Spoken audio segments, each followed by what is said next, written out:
பொதுச் செயலாளரும் தமிழக சட்டப்பேரவை எதிர்க்கட்சி தலைவருமான எடப்பாடி பழனிசாமி திடீர் பயணமாக டெல்லி சென்றிருக்கிறார்.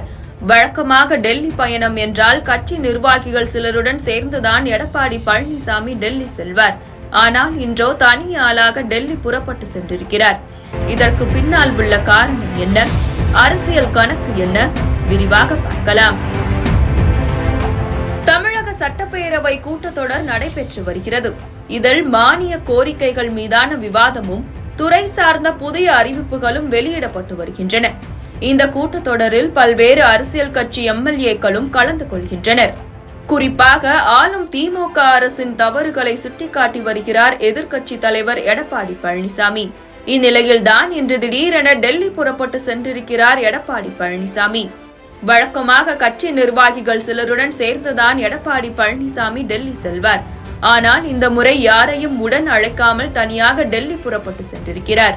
எடப்பாடியின் இந்த டெல்லி பயணத்திற்கு பின் மிகப்பெரிய அரசியல் கணக்கு இருக்கலாம் என யூகிக்கின்றனர் அரசியல் விமர்சகர்கள்.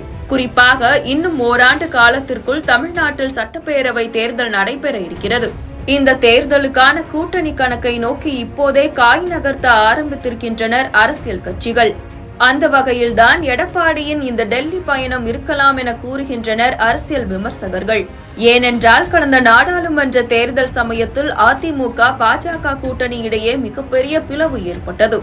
இதனால் இரு கட்சிகளும் தனித்தனியேதான் களம் கண்டன. அதே நேரம் எக்காரணம் கொண்டும் இனி பாஜகவுடன் கூட்டணி இல்லை என உறுதியாக தெரிவித்து வந்தார் எடப்பாடி பழனிசாமி. அப்படி உறுதியான நிலைப்பாட்டோடு இருந்து வந்த எடப்பாடி பழனிசாமியின் எண்ணத்தில் சமீப காலமாக மாறுதல் ஏற்பட்டிருப்பதாக அரசியல் விமர்சகர்கள் கூறுகின்றனர்.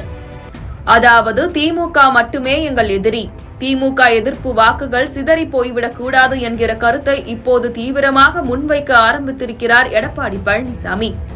இதனால் எடப்பாடி பழனிசாமி மீண்டும் பாஜகவுடன் கூட்டணி வைக்க ரெடியாகிவிட்டாரோ என சந்தேகிக்கின்றனர் அரசியல் விமர்சகர்கள்.